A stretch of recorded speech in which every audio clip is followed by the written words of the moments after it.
ورحمة الله وبركاته. Waalaikumsalam warahmatullahi wabarakatuh. الحمد لله رب العالمين، والصلاة والسلام على سيدنا محمد وعلى آله وأصحابه الطيبين الطاهرين. بداية أحمد الله تعالى أن جمعني بكم في هذا المعهد المبارك وهذه الثلة القائمين عليه من أهل العلم والخير والبركة. الله ربي أسأل أن يرحم والدهم وأن يجعل هذا الدار المعهد دار علم ونافع للناس يا رب العالمين.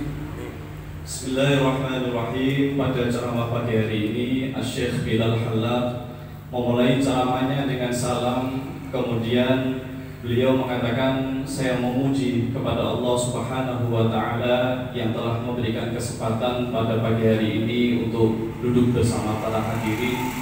Kemudian beliau juga berdoa semoga pendiri dan juga muassis pondok pesantren Al-Haramain ini diberikan rahmat oleh Allah Subhanahu wa Ta'ala dan menjadikan pondok pesantren Al-Haramain ini sebagai rumahnya ilmu. Amin. ولو أننا نفتتح المحاضرة بقراءة الفاتحة ونهدي ثوابها بروح المؤسس رحمه الله. Baca Fatihah. Iya, tenang.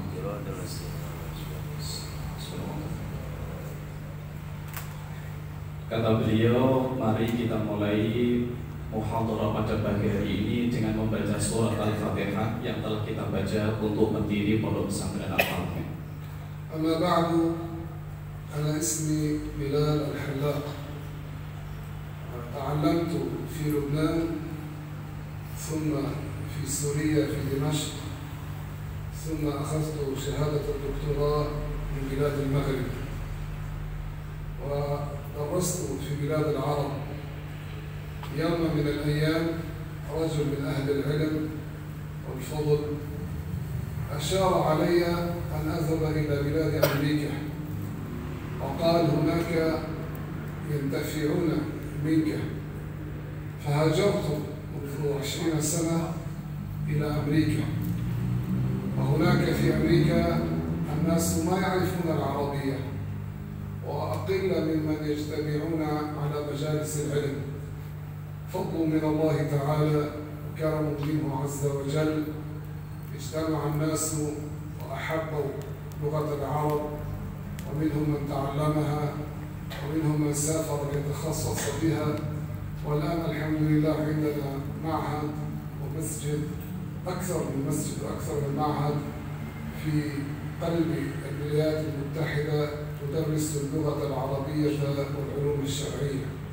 Beliau memperkenalkan diri, nama saya adalah Bilal Halad. Saya pertama kali belajar di negara Lebanon, kemudian melanjutkan magister atau S2 di Suriah atau Damaskus. Kemudian beliau melanjutkan program doktoral di Maroko atau negara Maghrib. Suatu hari beliau diberikan petunjuk oleh salah seorang alim, oleh salah seorang syekh besar untuk melakukan hijrah pindah ke negara Amerika. Beliau berkata, di sana orang-orang akan banyak mengambil manfaat darimu. Sehingga beliau saat ini sudah lebih dari 20 tahun tinggal di jantungnya Amerika, yaitu di California. Dan beliau memiliki lebih dari satu pesantren dan lebih dari satu masjid. Kemudian beliau mengajarkan bahasa Arab di sana. أما عن لغة العرب فهذا أمر مهم، وأنتم طلاب العلم أشد ما تحتاجونه التوسع والتعمق في لغة العرب، لأن القرآن عربي، والقرآن لا يجوز ترجمته لغير العربية. قال الله تعالى بلسان عربي مبين. Beliau menjelaskan bahasa Arab ini sangat penting sekali, lebih-lebih bagi kalian seorang pencari ilmu agama. Karena bahasa Arab, karena Al-Quran ini juga diturunkan dengan bahasa Arab dan tidak boleh diterjemahkan kepada bahasa selain bahasa Arab. Allah Subhanahu wa taala juga telah berfirman di dalam Al-Qur'an bilisanin arabiyyin, seperti yang telah beliau sampaikan. لذلك القرآن نزل عربيا وسيبقى عربي إلى يوم القيامة. يجوز ترجمة معانيه، أما آياته ستبقى عربية. الأعجمي، التركي، الأندونيسي، الإنجليزي، الفرنسي، المسلم لا بد أن يقرأه بالعربية بالصلاة في غير الصلاة. Oleh karena itu, kata beliau, Al-Quran ini diturunkan dengan bahasa Arab, dan sekarang ataupun di masa yang akan nanti Al-Quran tetaplah berbahasa Arab dan tidak boleh menerjemahkan Al-Quran ke dalam selain bahasa Arab. Adapun menerjemahkan makna yang terkandung di dalam Al-Quran ke dalam bahasa selain bahasa Arab, maka hukumnya boleh. Oleh karena itulah orang-orang selain Arab dari Indonesia, dari Turki, atau dari negara-negara lain harus membaca Al-Quran yang berbahasa Arab, baik di dalam sholat ataupun di luar sholat. Tidak boleh membaca Al-Quran versi terjemah di luar bahasa Arab. العلماء المسلمون منذ زمن بعيد مع أن الإسلام انتشر بين الفرس والعجم والروم وغيرهم، التتر والبربر وغيرهم من اللغات القديمة، ما أحد من العلماء قال يجوز أن يصلى بغير اللغة العربية مهما كان الإنسان لسانه أعجمي. قالوا لا بد أن يتعلم الفاتحة، لا بد أن يتعلم الأذكار.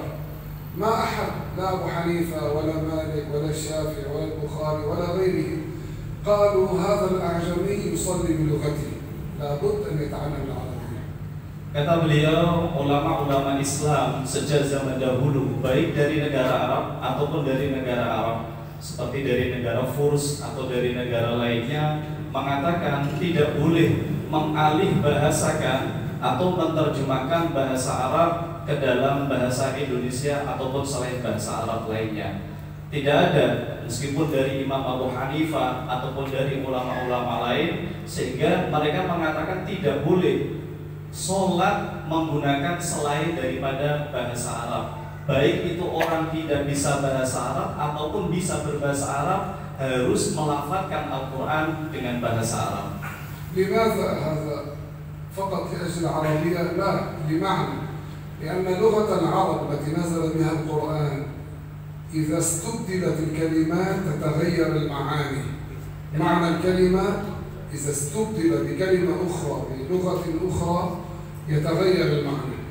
Kenapa bisa seperti itu? Tidak boleh mengalih bahasakan Al-Quran ke dalam bahasa lain. Apakah hanya karena bahasa Arabnya saja? Jawabannya tidak. Tetapi di dalam bahasa Arab ini terdapat rahasia-rahasia yang apabila satu saja kalimat di dalam Al-Quran diganti dengan kalimat yang lain, maka artinya akan berubah secara total. لأن اللغة العربية من الأشياء التي فيها أن الكلمة الواحدة بنفس الحروف تأتي بعدة معاني على حسب وضعها في الجملة. هذا لا يكون في لغة أخرى. كلمة واحدة بنفس الحروف، الآن أعطيكم مثل، هنا بمعنى وهنا بمعنى وهنا بمعنى على حسب مرورها في الجملة. Beliau menjelaskan bahasa Arab ini memiliki keunikan di mana satu kalimat ini dapat memiliki makna yang sangat banyak sekali tergantung di mana kalimat tersebut diletakkan atau digunakan. Beliau akan memberikan contoh satu kalimat yang memiliki makna yang sangat banyak dan ini tidak terdapat di dalam bahasa selain bahasa Arab, kata beliau. أعطيكم مثالا، والأمثلة كثر لكن حتى لا نطيل. كلمة وجه، وجه، واو، جيم، هاء، وجه. هذا في أغلب الاستعمالات في اللغة العربية الوجه هذا الذي يكون للرجل للمرأة، سمي وجها لأنه يواجه به الإنسان أخاه. أنا لما أتقابل مع أخي أنظر في وجهه فسمي وجه. هذا اسمه وجه في اللغة العربية. يقال وجه الرجل جميل، وجه الرجل أبيض، يعني هذا الحجم، لكن ليس هذا المعنى في لغة العرب، هناك معاني كثر غير هذا. Beliau memberikan contoh kalimat wajhun, ya, kalimat wajhun, wujib dan hal ini seperti yang sering kita gunakan adalah bermakna anggota tubuh wajah ini, baik bagi laki-laki ataupun perempuan. Makanya diucapkan wajhuka jamil, artinya wajah kamu sangat tampan, wajhuka abyad, wajah kamu sangat putih, dan begitu seterusnya. Tapi tahukah kalian bahwa kalimat wajhun ini memiliki makna yang sangat luas sekali, lebih dari satu. لكن ليس هذا معناه في كل لغة العرب. Dan wajah ini tidak selalu bermakna anggota tubuh ini yang kita kenali di dalam bahasa Arab. Lebih daripada itu maknanya. نأتي إلى القرآن حتى تفهموا أن الذي لا يعرف العربية لا يفهم القرآن. الذي لا يعرف العربية لا يستطيع أن يفهم آيات القرآن. Kita ambil contoh dari Al-Quran tentang kalimat wajah. Beliau menegaskan yang tidak faham bahasa Arab tidak akan bisa memahami Al-Quran. Beliau mengulangi kalimat ini sebanyak 2 kali. قال الله تعالى كل من عليها فان ويبقى وجه ربك ذو الجلال والإكرام. الوجه هنا ليس معناه هذا، معناه ذات الله الذي ليس كمثله شيء. هذا معنى. Di dalam Al-Quran terdapat ayat wa kullu man 'alaiha fan, yang artinya adalah setiap makhluk yang ada di muka bumi ini akan punah, akan musnah, akan mati. Kemudian lanjutan daripada ayat tersebut adalah wa yabqa wajhu rabbika. Ini ada kalimat wajhu rabbika. Dan kata-kata wajhu di dalam ayat tersebut tidak berarti Allah Subhanahu wa taala memiliki wajah seperti manusia. Tetapi wajah di dalam ayat tersebut yang dimaksud adalah zatullah, yakni zatnya Allah Subhanahu wa taala yabqa atau kekal. إذن هذا المعنى وهذا المعنى. آية أخرى مثال آخر قال الله تعالى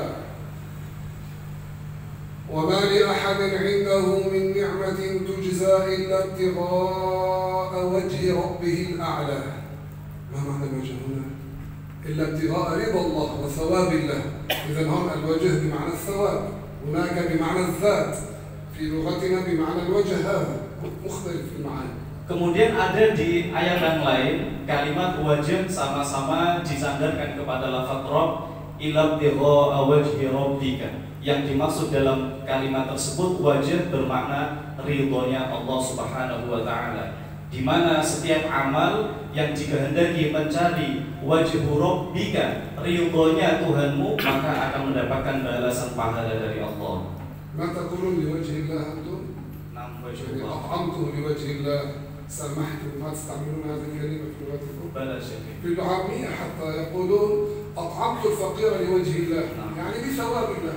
Jadi di negara Arab sendiri sering sehari-hari digunakan, misalkan kita sedang memberikan suguhan kepada orang, at'amtum liwajhillah, saya memberikanmu makanan liwajhillah karena mengharap wajahnya atau ridhonya Allah Subhanahu wa taala. Itu kalimat wajah. نطعمكم لوجه الله لا نريد منكم جزاء ولا شكورا، يعني لثواب الله. Karena untuk mendapatkan pahala ataupun ridho Allah Subhanahu wa taala. كذلك في القرآن الكريم الله تعالى قال كل شيء هالك إلا وجهه. قال البخاري رضي الله عنه في تفسير الوجه هنا قال كل ملك يزول إلا ملك الله. Kemudian ada di dalam ayat lain kullu syai'in halikun illa wajhah, yang artinya adalah setiap kerajaan, setiap kekuatan apapun yang ada di dunia ini akan hancur lebur illa wajhah, kecuali kerajaan atau kepemilikannya Allah Subhanahu wa taala. Ada kalimat wajah di situ. وهذا كثير. Dan contoh-contoh seperti ini sangatlah banyak. إنما جعلت لكم مثالا كلمة الآن سمعتم 5 معاني لها. الوجه بمعنى وجه الإنسان، الوجه بمعنى ذات الله الذي ليس كمثله شيء، الوجه بمعنى رضا الله عز وجل، الوجه بمعنى الملك الله عز وجل، وكذلك تأتي بمعنى القبلة وجهت وجهي للذي فطر السماوات والأرض فولي وجهك شطره أي القبلة. Kemudian beliau memberikan contoh lagi bahwa kalimat wajah ini juga bisa bermakna kiblat seperti ayat yang telah dibacakan tadi. Sehingga bisa disimpulkan kalimat wajah ini padahal hanya satu kalimat saja, tetapi di dalam bahasa Arab memiliki 5 makna yang telah disebutkan. Yang pertama, wajah bermakna anggota tubuh. Yang kedua, wajah bermakna ridho. Yang ketiga, wajah bermakna pahala. Kemudian ada wajah bermakna kerajaan atau kepemilikan. Dan yang kelima, wajah bermakna kiblat. Jadi satu kalimat memiliki 5 atau bahkan lebih makna. الذي لا يتقن العربية ولا يفهم معانيها قد يقرأ في القرآن فيجعل هذه المعاني الخمسة في معنى واحد فيهلك، لأن هذا فيه كفر. إذا قال عن الله تعالى وجه الله بمعنى هذه الجارحة العيون والأنف والفم هذا كفر، الله ليس كمثله شيء. إذا فسر هذه الآيات كما هو يفهم الوجه معروف بين الناس هذا يضل ويضل.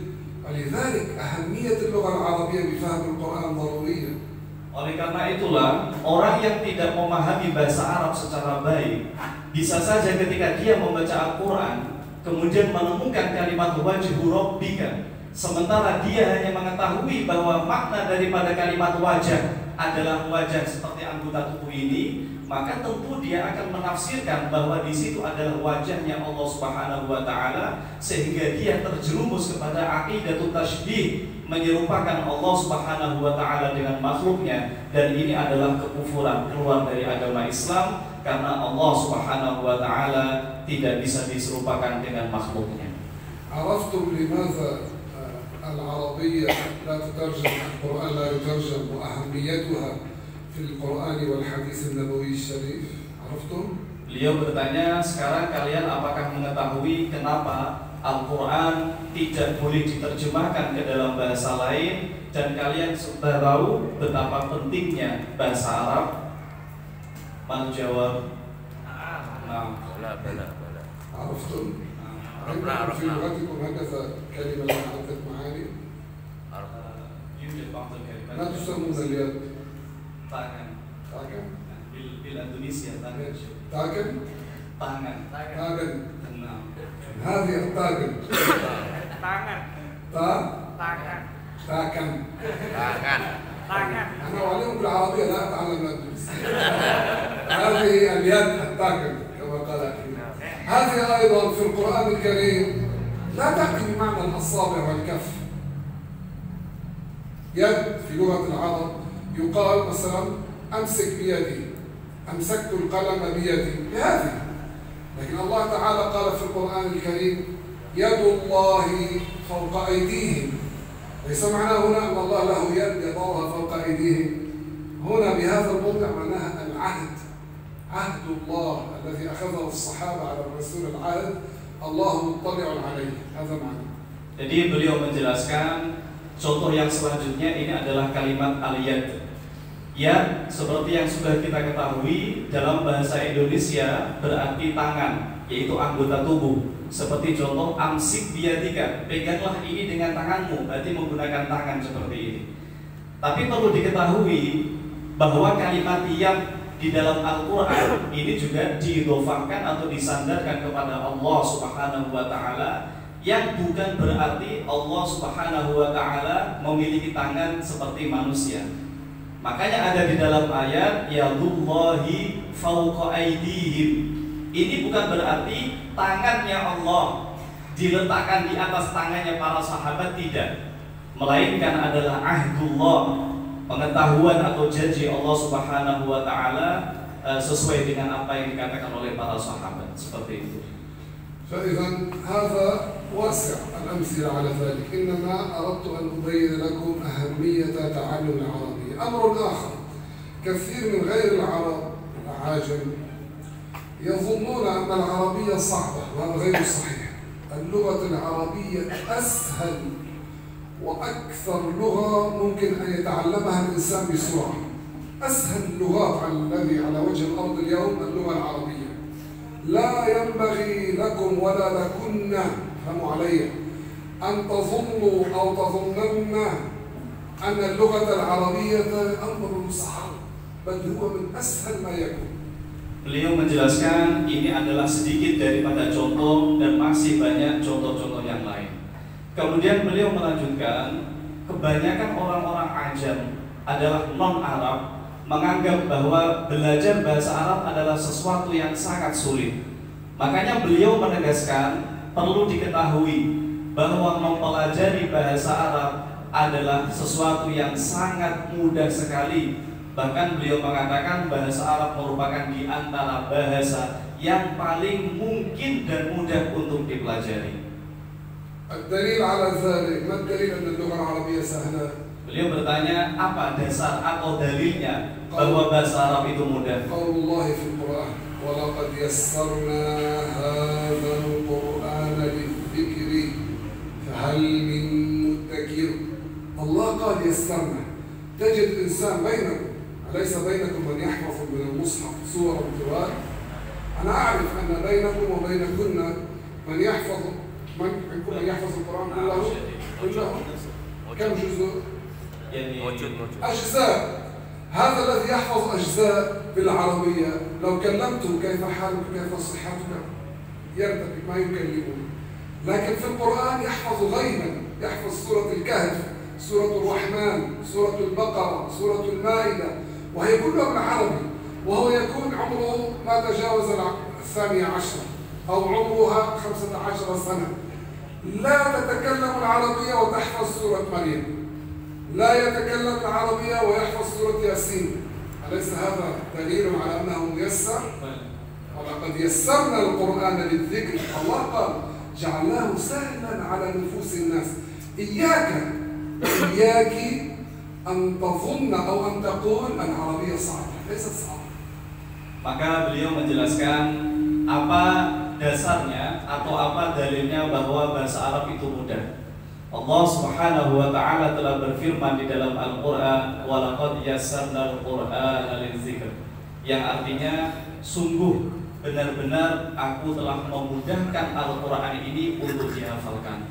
Maka beliau menjelaskan, bukankah banyak di antara kalian orang yang telah menghafalkan Al-Qur'an atau sebagian dari Al-Qur'an padahal dia bukan orang Arab? Ada ya. Dia tidak bisa berbicara bahasa Arab, tapi dia mampu menghafalkan 1 juz, 2 juz, 3 juz atau bahkan 30 juz Al-Qur'an tersebut. Beliau juga menggambarkan ada anak yang mungkin belum sampai usia 12 tahun tapi hafal surat Maryam secara keseluruhan. Tapi ketika diminta untuk berbicara bahasa Arab, dia tidak bisa. Ini menunjukkan bahwa bahasa Arab itu sangat mudah. Maka beliau memberikan nasihat, iyyaka wa iyyaki, awas, jangan sekali-kali menganggap bahasa Arab itu adalah bahasa yang sulit. Beliau akan memberikan contoh lagi bahwa bahasa Arab itu sangatlah mudah. أصحاب الكتب الستة السنن الستة المشهورين في أمة محمد. Tahukah kalian ulama-ulama yang memiliki 7 kitab sunnah hadis yang sangat terkenal itu? من يعرف؟ Beliau bertanya, siapa dari kalian yang tahu ulama 7? Al-Bukhari. Pertama Imam Bukhari. Al-Imam Al-Bukhari. Ucapkan bersama-sama. Bukhari. Al-Imam Al-Bukhari. Al-Imam Al-Bukhari. Al-Imam Muslim. Al-Imam Muslim. Al-Imam Abu Dawud. Al-Imam Abu Dawud. Al-Imam Ibn Hayyan. Al-Imam Ibn Hayyan. Ibn Majah. Ibn Majah. Wat-Tirmidzi. Wat-Tirmidzi. Kulluhum laysu Arab. Beliau mengatakan ke-7 ulama ahli hadis tersebut yang dikenal dengan Ashabul Kutubis Sittah, tidak ada satu dari mereka yang dari orang Arab. Al-Bukhari yahfaz 120,000 hadis fi sadri. Imam Bukhari menghafalkan 100,000 hadis. وهو من بلد إلى اليوم قريته أنا كنت هناك منذ 6 أشهر اليوم إلى اليوم لا يتكلمون العربية. Dan desa asalnya Imam Bukhari sampai hari ini, beliau bercerita 6 bulan yang lalu beliau dari sana, seluruh kampungnya tidak ada yang bisa berbahasa Arab.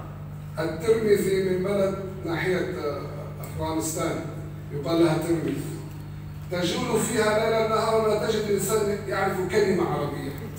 Imam Tirmidzi berasal dari salah satu desa yang ada di Afghanistan namanya Tirmidz.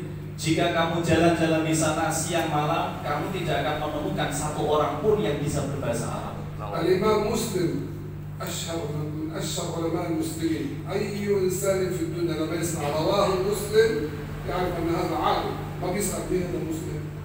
رواه مسلم كالعلم، الآن قبله ناحية إيران.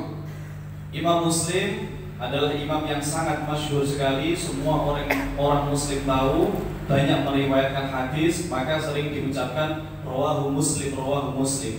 Tahukah kalian bahwa Imam Muslim ini berasal atau makamnya sekarang ada di negara Iran? Iran bukan negara Arab. أبو داود صاحب السنن الكبرى والأحاديث الكثيرة التي يحفظها والتي صححها والذي ما من مسلم في الشرق والغرب إلا يعرف رواه أبو داود، ما يسأل مسلم، خلاص أبو داود معروف، هذا إذا ذكر في الحديث معناه حديث يعني مقبول عند المسلمين. Imam Abu Dawud, kata beliau, ini adalah ulama hadis yang sangat masyhur, dikenal oleh seluruh umat muslim dari timur sampai barat, sehingga banyak sekali meriwayatkan hadis rawahu Abu Dawud dan seterusnya. لا هو ولا قومه ولا عشيرته إلى يومنا يعرفون العربية.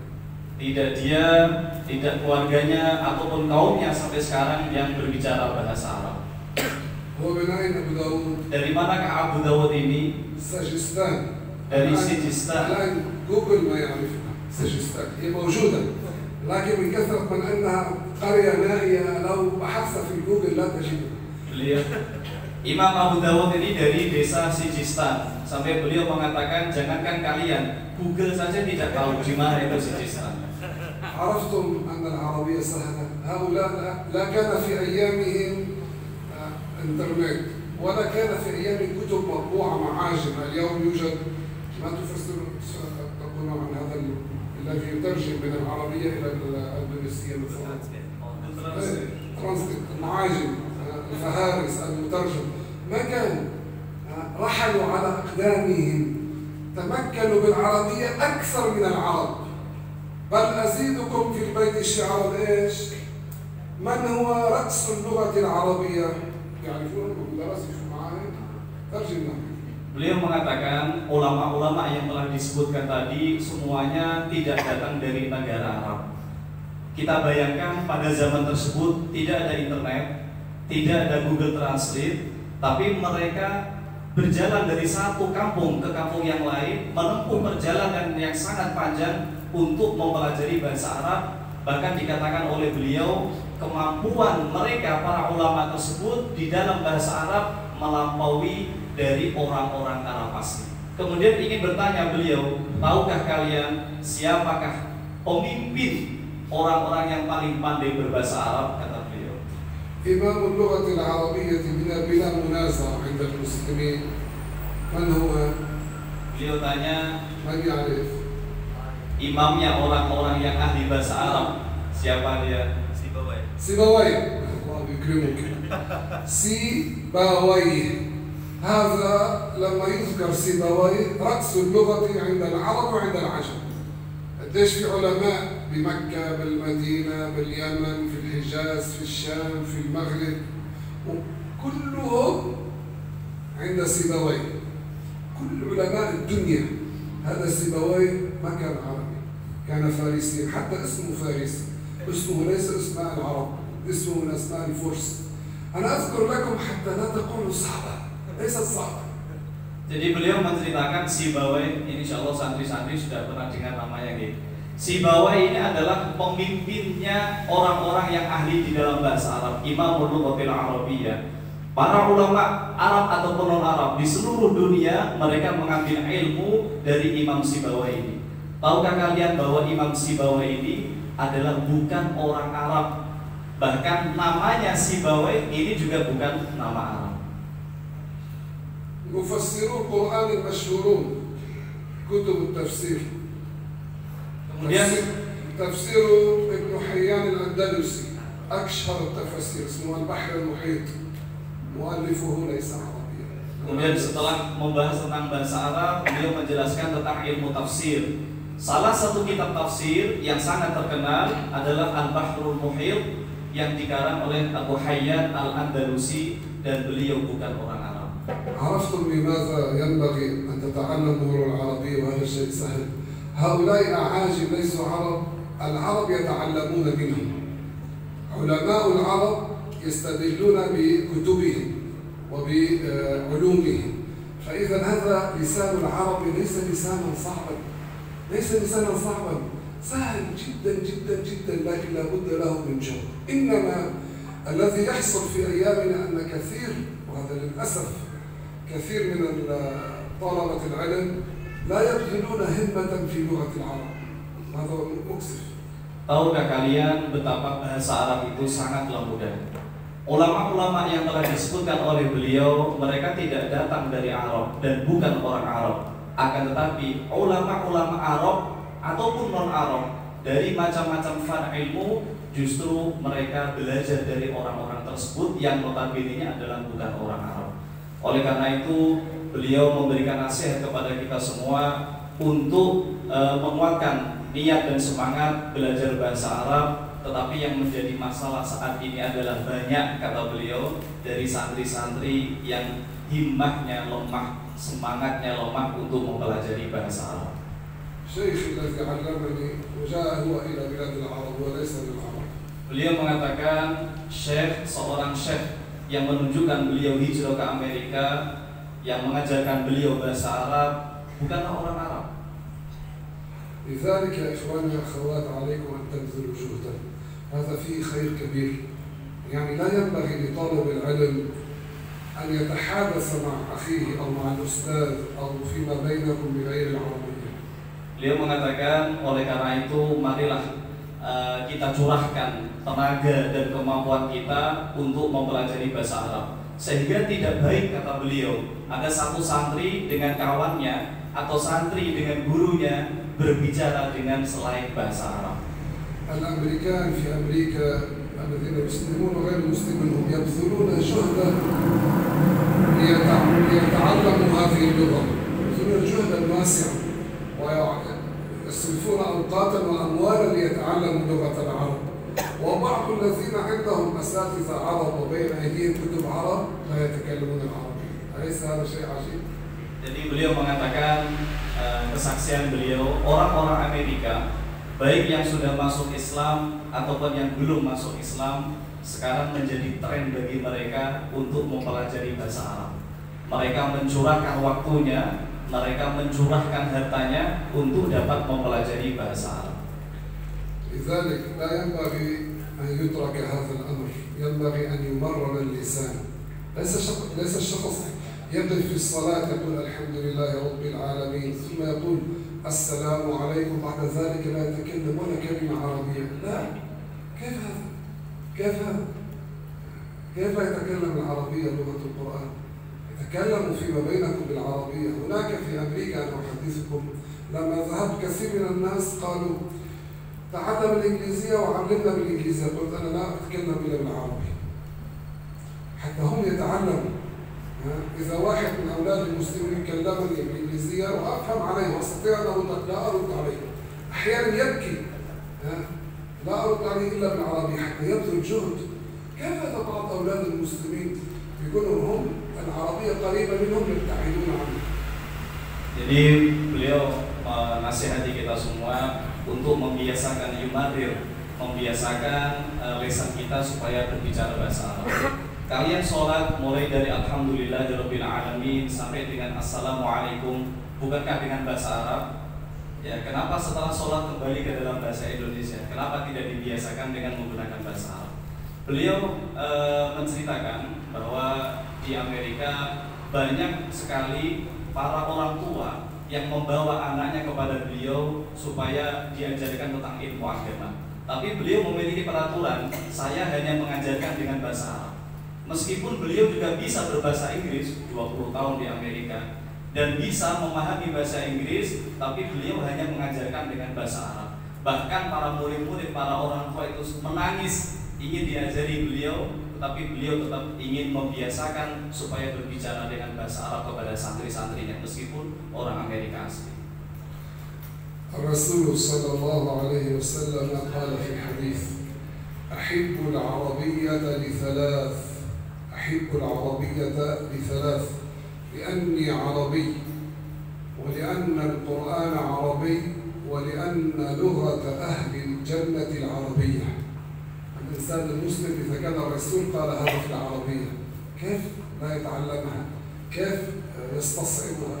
أحب العربية لثلاث: لأني عربي، ولأن القرآن عربي، ولأن لغة أهل الجنة العربية. Beliau mengatakan bahwa Rasulullah Shallallahu Alaihi Wasallam bersabda di dalam hadis, cintailah bahasa Arab karena 3 hal. Ini yang menjadikan alasan kita kenapa harus cinta bahasa Arab. Yang pertama, li'anni Arabi, karena saya adalah orang dari bangsa Arab. Yang kedua, li'anna al-Quran Arabiyyah, karena Al-Quran ini berbahasa Arab. Dan yang ketiga, karena bahasa penduduk surga adalah bahasa Arab. الذي يحب النبي عليه الصلاة والسلام يحب لغته. ألا ترى بعض الناس يحبون أشخاصا في الدنيا يقلدونهم في اللغة. واحد يحب واحدة يريد أن يتزوجها تكون هي لا تتكلم لغته، يتعلم لغة لأجلها أو يقلد في الكلام من يحبه. هذا رسول الله عليه الصلاة والسلام يحثنا على حب العربي لأنه هو عربي عليه الصلاة والسلام. Kata beliau, sebaiknya kita mencintai, artinya barang siapa yang mencintai Rasulullah maka harus mencintai juga bahasa Arab. Beliau mengatakan, bukankah generasi-generasi sekarang banyak sekali mencintai tokoh, kemudian dia berusaha mengikuti apapun yang dilakukan oleh tokoh tersebut, baik dari segi bahasa ataupun lainnya. Bahkan ada seseorang yang ingin menikahi kekasihnya, tetapi dia tidak bisa dengan bahasa kekasihnya tersebut. Dia mencurahkan waktunya, mencurahkan tenaganya untuk dapat berkomunikasi dengan kekasihnya. Lantas bagaimana dengan kecintaan kita kepada Rasulullah SAW? ولأن القرآن عربي، القرآن كلام الله، الذي لا يتقن العربي كيف يتقنه؟ ليس كل من قرأ القرآن له ثواب. إذا لم يعرف العربية ويخرج الحروف من مخارجها ما يكتب له هذا الأجر العظيم. ثم رأيت فيما رأيت في بلاد أمريكا رجل هاجر إلى تلك البلاد وزوجته وأنجب 8 أولاد. أحكي لكم مثلا العبرة، أنجب 8 أولاد وكلهم أصحاب الشهادات العالية والثروات الكبيرة. مات هذا الرجل، ماتت زوجته أمه. ذهبت أنا لدفن، بعد دفن وقفنا قلنا الفاتحة. أولاده 8 ما قرأوا الفاتحة. فقلت له لما لا تقرأون؟ قال لا نعرف العربية، ممكن أن نقرأ بالإنجليزية. قلت انظروا إلى هذا، كيف خسر أولاده لأنه ما علمهم العربية، ما قرأوا له آية من القرآن، جلبوا له وردة حمراء ألقوها على القبر. الذي لا يتعلم العربية ولم يعلم أهل بيته العربية كيف ينتفع منهم بعد الموت؟ كيف يقرؤون له الفاتحة؟ كيف يقرؤون له سورة ياسين إذا كانوا ما يعرفون العربية؟ Jadi beliau mengatakan Al-Quran adalah kalamullah. Yang tidak memahami bahasa Arab secara baik tidak mungkin dapat memahami Al-Quran secara baik pula. Beliau menceritakan mengetahui seseorang suami istri kemudian memiliki 8 anak yang disekolahkan ke suatu negara. Beliau tidak menyebutkan negara apa tersebut. Kemudian mempelajari ilmu dan sampai memiliki syahadah atau ijazah yang sangat tinggi sekali. Suatu hari ibunya ini meninggal dan beliau ikut mengiringi jenazah ibunya sampai pemakaman. Selesai pemakaman, beliau mengatakan Al-Fatihah dengan harapan anak-anaknya yang 8 ini bersama-sama melantunkan Fatihah.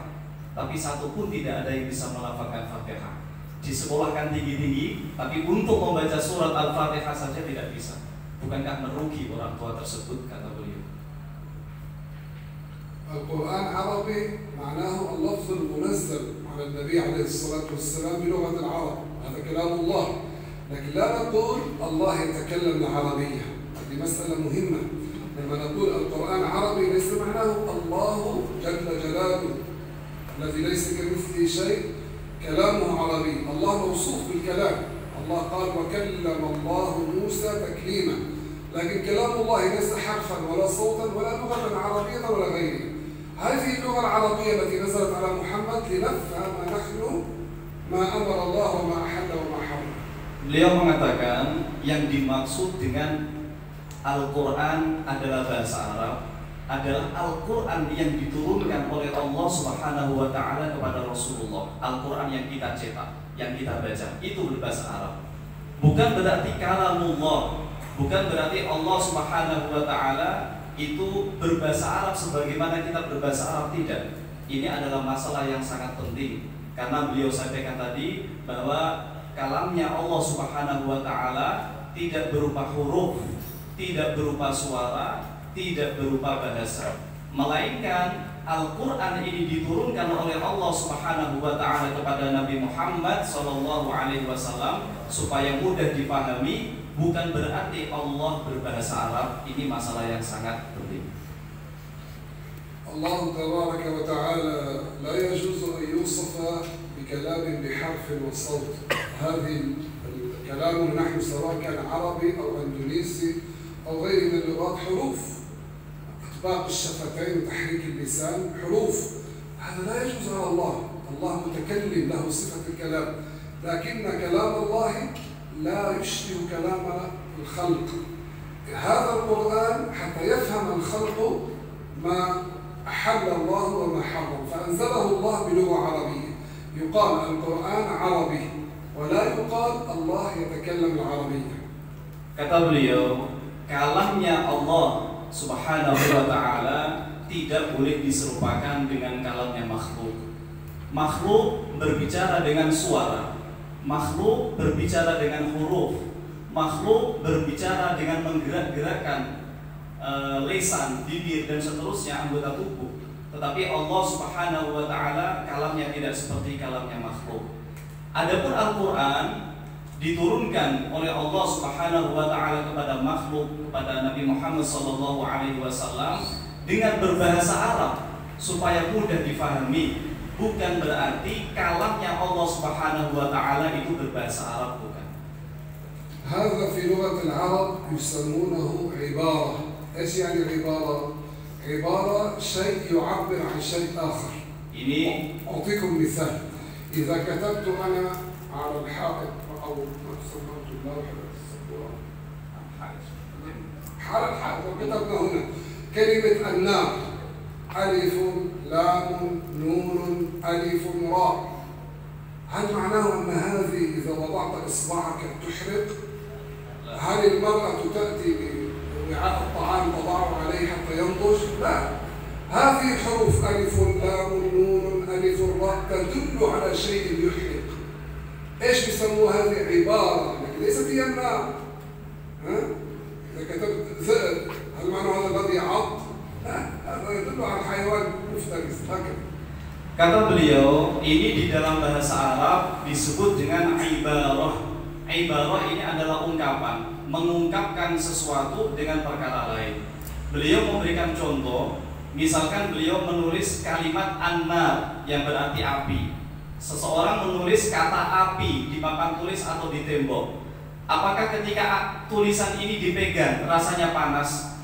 Apakah ketika ibu-ibu menaruh wajan dan lain sebagainya di atasnya kemudian masakannya bisa matang? Tentu tidak. Tetapi tulisan ini hanya ingin mengungkapkan sebuah ungkapan, yaitu api. Bukan berarti tulisan tersebut adalah api, itu bukan. Ini di dalam bahasa Arab disebut dengan ibarah atau ungkapan. وكذلك العلماء قالوا لو كتب إنسان على الحائط كلمة الله ألف لام لام هاء، هل معنى هذه الحروف هي التي خلقتنا؟ هي التي تسمعون الآن؟ هي التي خلقت الحركة في يدي؟ لا، الله الذي ليس كمثله شيء. إنما هذه الحروف التي على الحائط تدل إذا قرأ الإنسان على أن عبارة تدل على الله سبحانه وتعالى الذي خلق وكون. Beliau menambahkan satu contoh lagi seperti tulisan Allah yang ada di dinding.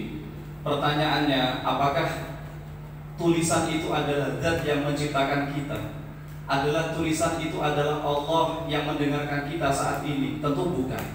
Tetapi tulisan Allah yang ada di dalam dinding ini merupakan ungkapan bagi zatnya Allah Subhanahu wa ta'ala yang menciptakan serta mendengarkan kita saat ini. Bukan berarti tulisan itu adalah Allah, itu bukan.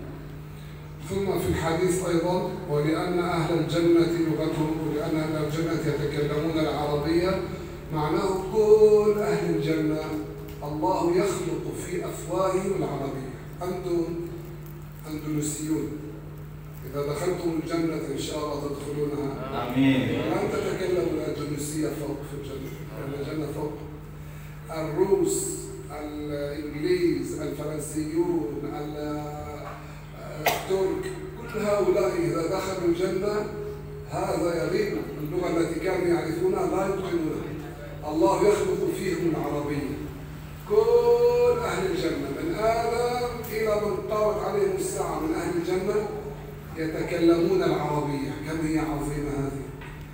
ستتكلمون العربية الجنة إن شاء الله. نحن نرجو أن تتكلموها في الدنيا وفي الجنة.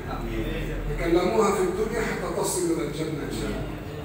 Beliau mengatakan bahwasanya penduduk surga kelak berbicara dengan bahasa Arab. Allah Subhanahu wa ta'ala menciptakan kemampuan bagi semua penduduk surga untuk dapat berbicara bahasa Arab. Meskipun datang dari bangsa Indonesia, datang dari negara Rusia, datang dari negara Inggris, semuanya akan diberikan kemampuan oleh Allah Subhanahu wa ta'ala untuk dapat berbicara dengan bahasa Arab. Bahasa Indonesia tidak ada di surga, kata beliau, tapi beliau berharap baik di dunia ataupun di surga nanti kita bersama-sama berbicara dengan bahasa Arab. Amin. Allahumma amin.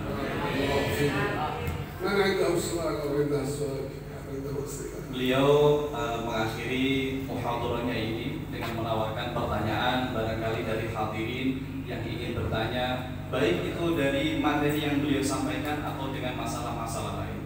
Silakan.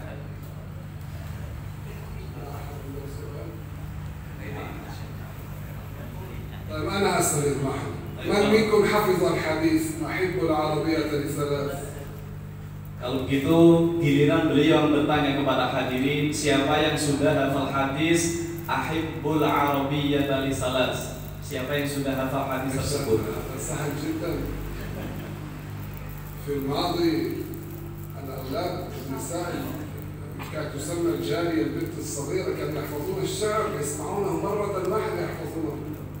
Kata beliau, orang-orang zaman dahulu, anak kecil perempuan sudah banyak sekali menghafalkan syair-syair, berbeda dengan generasi sekarang. حفظتم الحديث؟ ضرب عليهم الحياة. طيب نقول سوية. قال رسول الله صلى الله عليه وسلم. قال رسول الله صلى الله عليه وسلم. أحب العربية لثلاث. أحب العربية لثلاث. لأني عربي. لأني عربي. ولأن القرآن عربي. ولأن القرآن عربي. ولأن لغة أهل الجنة العربية. ولأن لغة أهل الجنة عربية. بارك الله فيكم. في أي كتاب من الأصول العربية الذي جلبناه من الجامعة العالمية.